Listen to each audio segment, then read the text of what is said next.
Hello, welcome to step 1 of part 3 in a 3-part tutorial series on how to write a philosophy essay. Part 3 is dedicated to a detailed step-by-step guide to writing a philosophy essay and is more technical than parts 1 and 2. In the first lesson of part 3, I briefly addressed the question of what philosophy is about, so as to provide a background for the next 6 lessons. Each of the 6 lessons covers one of the steps of the guide, so while you can watch the lessons independently from one another or in any order you wish to watch them, each video except the last one assumes that you have either watched the previous ones or have sufficient knowledge of the area they cover. Here are the 6 steps involved in writing a philosophy essay. Read the assigned text carefully. Evaluate the arguments. Plan the essay. Write first draft. Revise. Proofread. The format I provide here might not work for you exactly as is, but it's a basic, reliable method. You can adapt these to your temperament and preferences and the nature of your assignments. Notice that of these 6 steps, 3 consist of preparation and only 3 are of actual writing. In this lesson, we will cover step 1. I will first discuss how to read a philosophy text, and then explain what an argument is, and then the differences between deductive and inductive arguments. This lesson is one of the longest lessons in this series and will require to periodically pause, whatever your favorite mode of pausing is. So make sure you have more time to spare than the length of the video. Might be good to also have a regular or electronic notebook handy.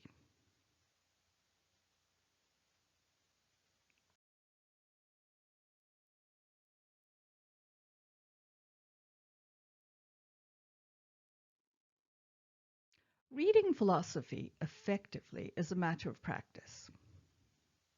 The main thing about reading philosophy is that you will have great difficulty writing an essay about a text if you've only read the text once.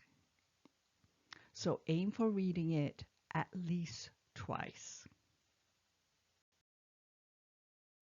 First time, read the article quickly.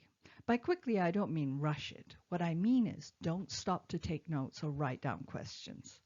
By the time you finish reading, many of those questions would have been answered anyway. Granted, you will often find the thesis stated at the very beginning of the reading, but you will not fully understand what the thesis means and why it matters until you finish the article, especially when you're new to the topic.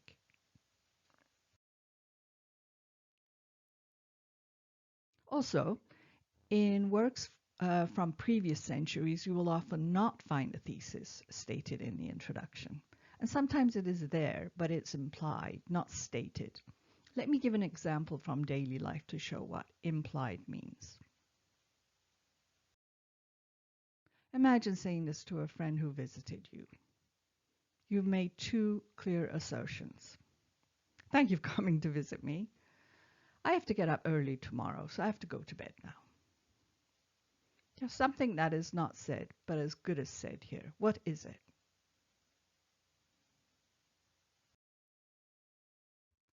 So sometimes it's the same with philosophy theses. The thesis itself is implied by other sentences. Now, good writers will usually state their thesis clearly and explicitly and state it several times, but be prepared for times when they don't. And be prepared to look for the implied theses. To repeat, the purpose of the quick read is to get a general sense of what the philosopher is arguing for. In other words, to understand what the thesis is. During the second reading, you may take notes. An article in philosophy is a piece of prose, so you have to crawl through that forest of prose looking for one main thing, the argument or arguments. As you are looking for the argument or arguments, ask yourself these questions. Do I agree with the author? If not, what do I think is wrong with her premises or reasoning?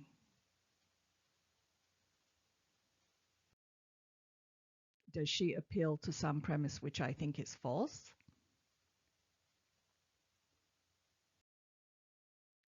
Why do I think it is false?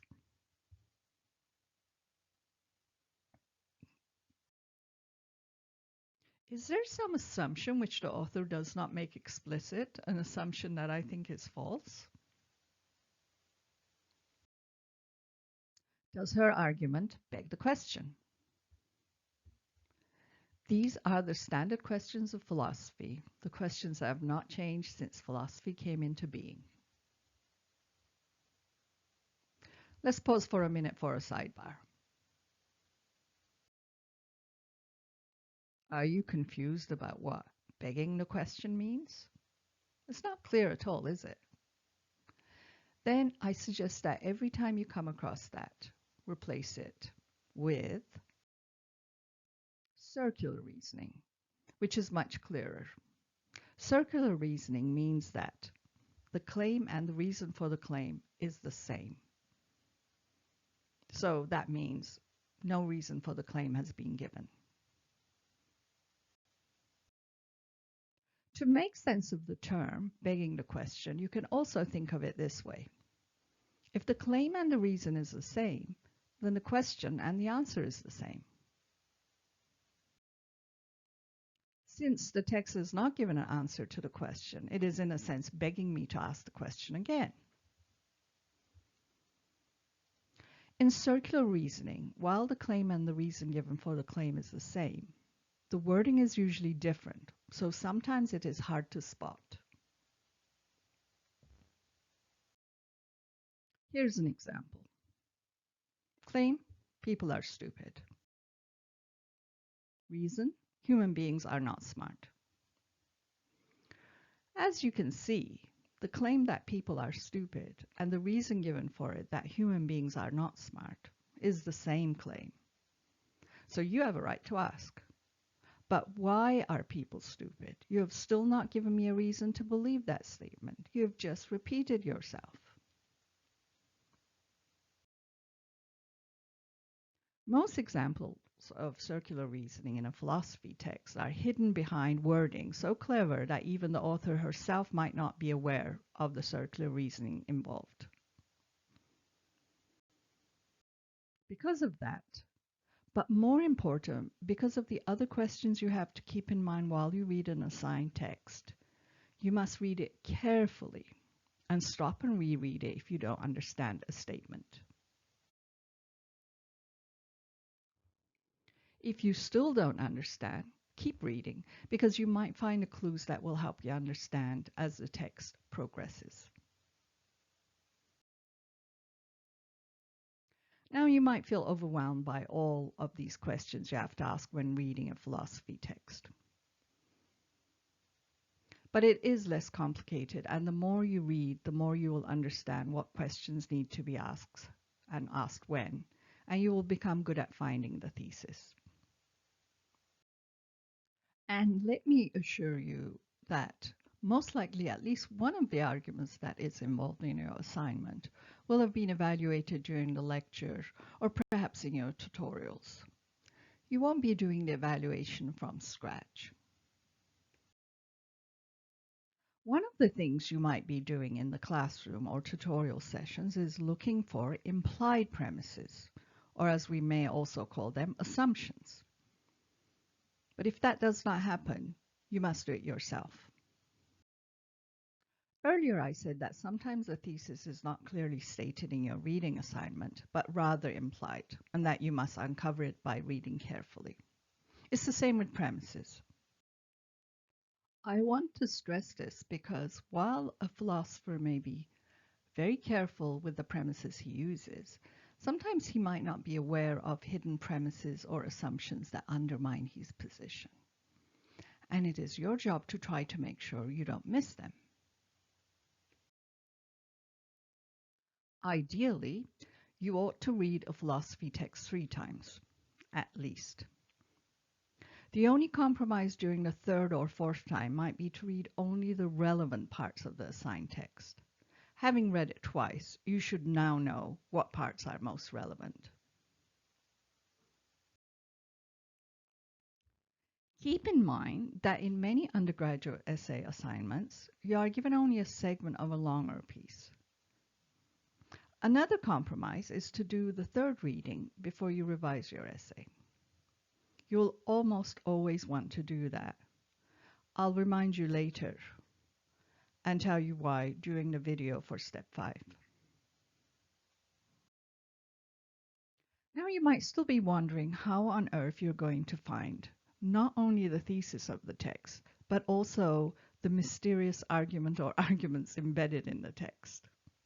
All you have is a bunch of sentences.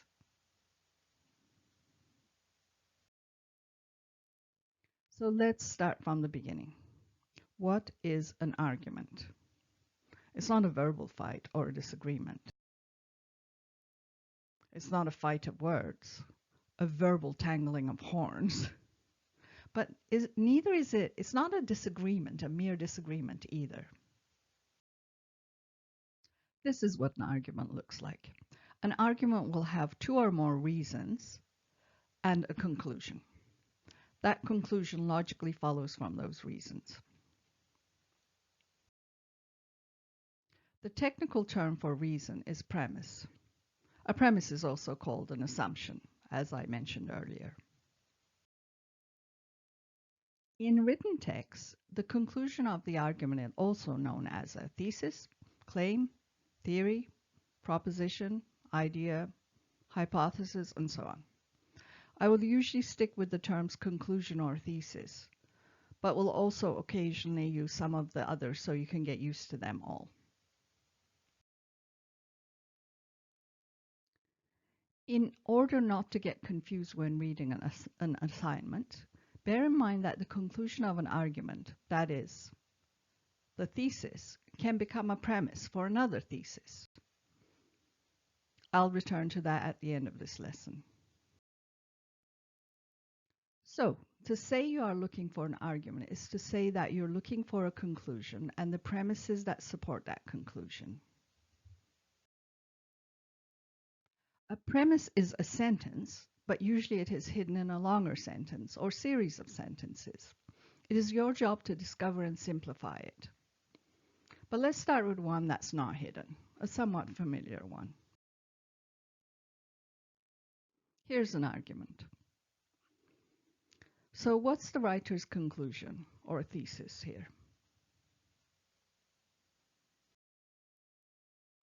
Yao Ming is mortal. That's the conclusion. What are the writer's premises? There are 2 premises in this argument. The first one is all humans are mortal. The second one is Yao Ming is human.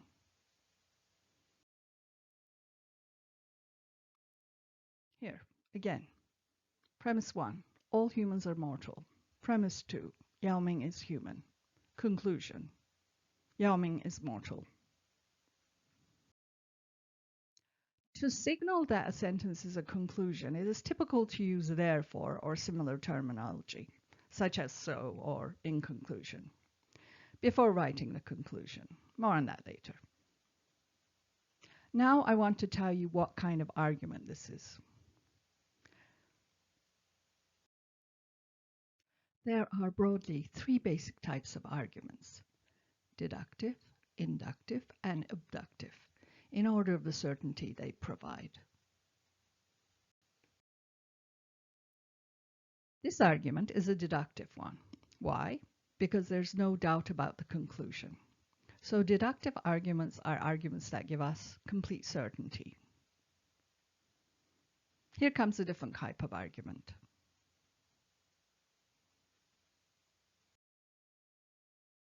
In this argument, there may be some doubt about the conclusion, such that the conclusion needs to include the term probably. This is an inductive argument. Can you tell me what the premises are and why they are good reasons for the conclusion?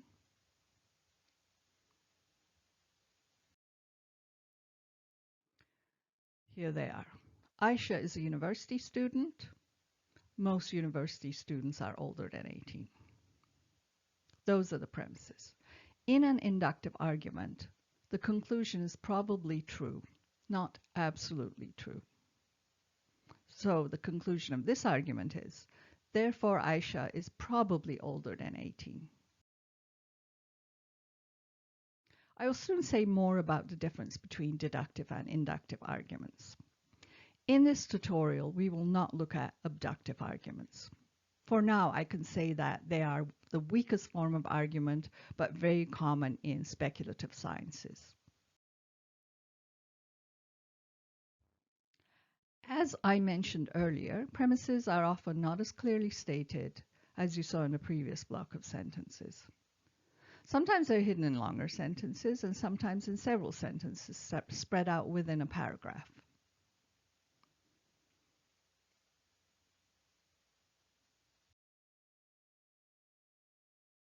No need to think about this example now, though you can pause the video and think about it if you want to. I'll come back to that in a moment.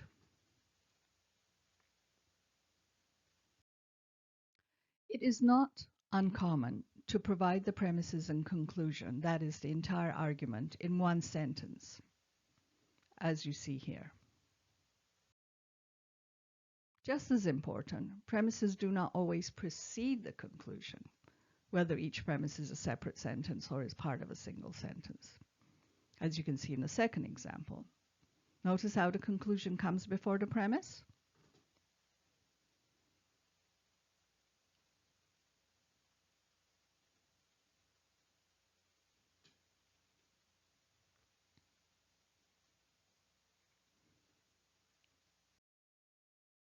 If you think about it, you'll realize that in conversation, we almost always do start with our conclusion.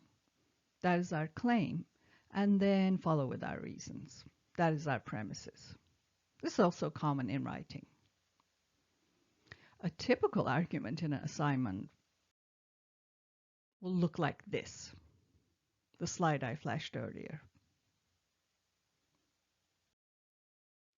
But sometimes what looks like a long argument is not a long argument at all. As you become better at paraphrasing, you will be able to separate non-argumentative material from argumentative material just by paraphrasing. We will not cover paraphrasing here, but I want to show you by example how an apparently long argument can be shown to be not an argument just by paraphrasing. Take a look at this.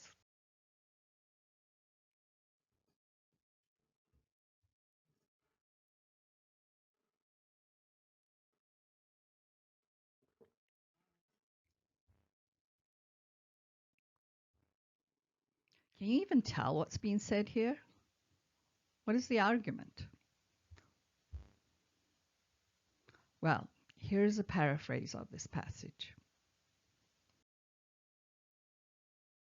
Whether utilitarian principles can enhance human happiness is an important question. That is the paraphrase. Is this an argument? It is not, because it makes a statement without giving a reason for it. It could be a premise or a conclusion. But would you not agree that it sounds more like an introductory remark in an article? I would say that in the article this sentence came from, an argument is going to be made either for or against utilitarian principles enhancing human happiness. This is not the argument. So we could safely say that while the sentence could be a premise or conclusion, it is most likely not. But it would have been difficult to discover that had we not paraphrased the original sentence. So you must practice paraphrasing. When you are finished paraphrasing, or if the text is clear without paraphrasing, you might still not be sure how to break up the passage into its argument components. You might still have difficulty sorting out the conclusion and the premises. But fear not. There are some conclusion indicator words that will help you.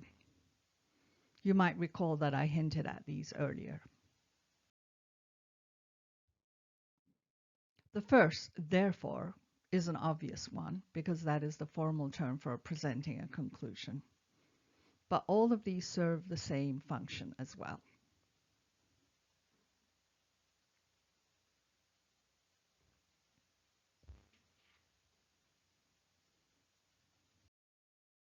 Not all arguments contain conclusion indicator words, but when they do, you will be able to recognize the conclusion by paying attention to those words. And in order not to confuse conclusions with premises, here are premise indicator words. Again, the first term, because, is the most obvious one. Those of you who have watched tutorial number 1 might remember me stressing that a philosophy essay is essentially a why because essay.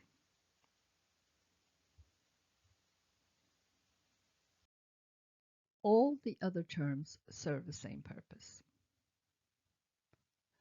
Premise indicator words and conclusion indicator words will be your most useful tool when you're trying to separate an argument into its elements. So you might want to take a screenshot of this.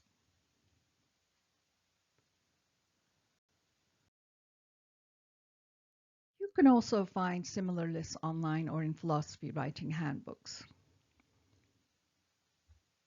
I now want to show you how the two sets of words might work together in a single sentence argument. Here it is. It can be, in view of the fact of premise 1 and premise 2, it follows that the conclusion is true. It could also be, since premise 1, premise 2, and so on are likely to be true, it follows that the conclusion is likely to be true as well. As for instances where premises and the conclusion are separate sentences, bear in mind that sentences with premise indicator words do not necessarily precede a sentence with conclusion indicator words.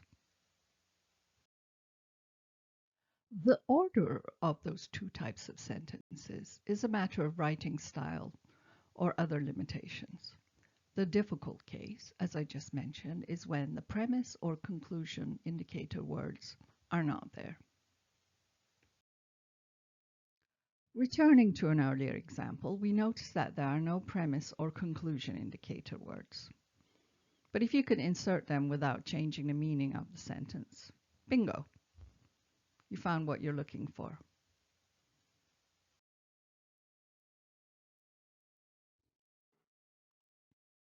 Here I have inserted premise indicator and conclusion indicator words. These will help us identify the premises and conclusion.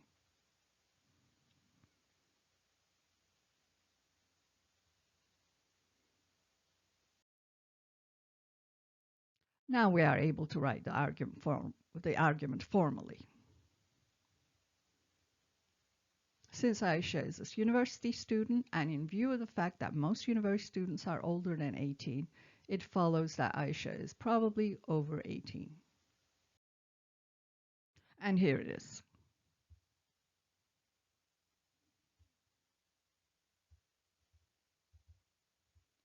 I think we are now ready to tackle the paragraph I showed you a couple of times earlier and promised to come back to.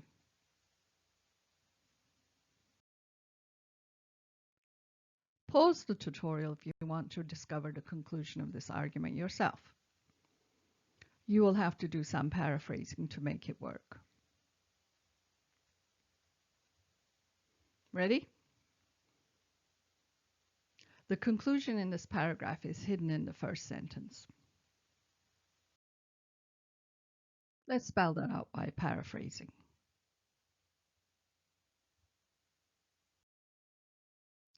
First, we will pull out the words that state part of the conclusion, that being, people in fact always seek their own advantage.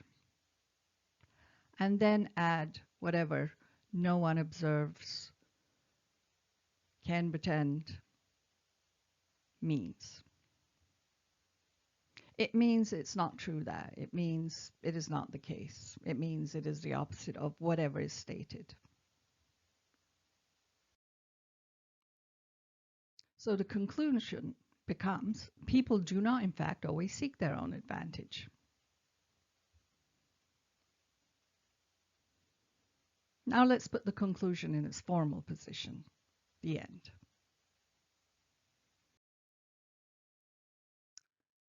We are left with two sentences.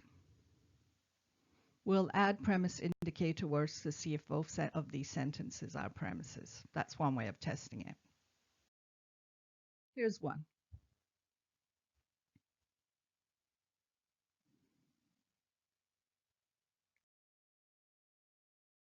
And here's another one.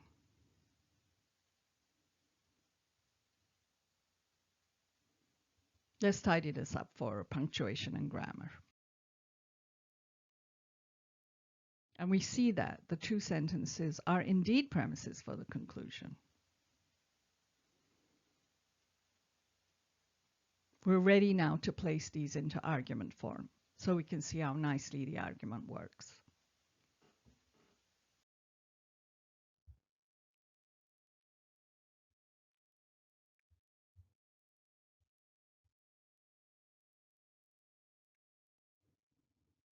Can you think of a better paraphrase of the conclusion?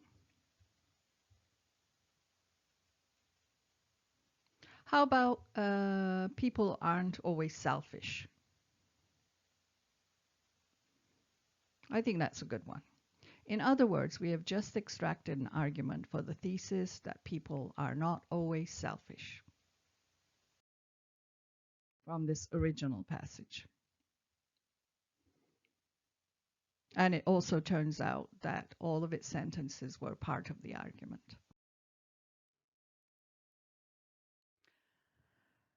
Returning to our generic argument.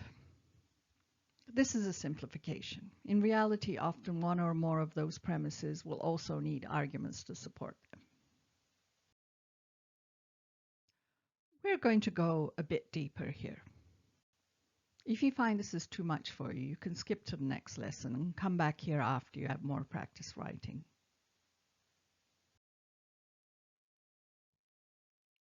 Let us imagine that we have thesis X, or as I wrote here, conclusion X, with three premises. I use three for convenience. There could be more or less. So we have an argument with three premises and a conclusion. In this example, premise 1 is actually a conclusion of a minor argument, supported by its own premises.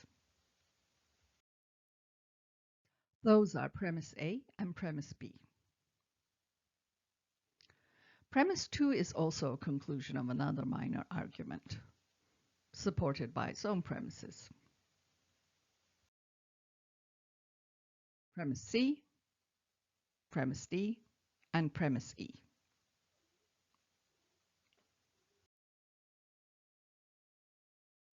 Notice that premise 3 has not been argued for. Perhaps it's a fact like Aisha is a university student, or some other statement that is generally considered a true statement, such as walking clears the mind. In prose, this form could look like this.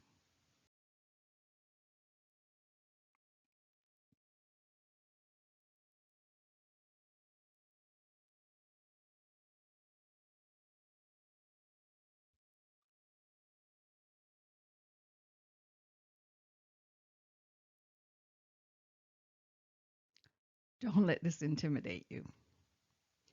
When writing an exegetical essay, or the exegetical part of a critical essay, more often than not, you won't be responsible spelling out the entire argument of an article.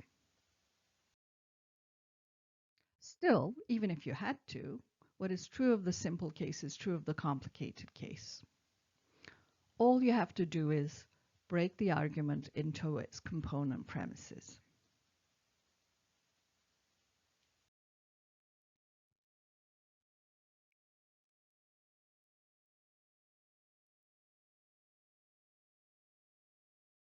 In this lesson, we covered step 1 of the 6 steps of writing a philosophy essay.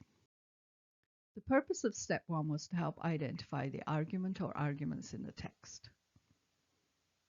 And we propose that in order to do so, you should aim at reading the text 3 times.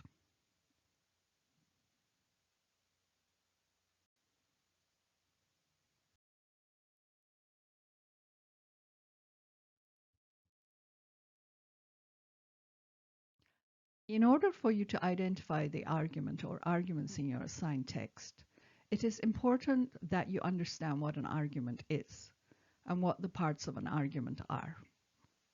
That is why we spent most of our time talking about premises and conclusions and how to recognize them. Now that presumably you can recognize an argument or arguments in the text or text provided for your essay assignment, in the upcoming lesson I'm going to show a way of evaluating the arguments that you've identified. The following video will be the most technical lesson of this tutorial series, so you might need to take a break here. If you have time, review the last part of this lesson we have just completed.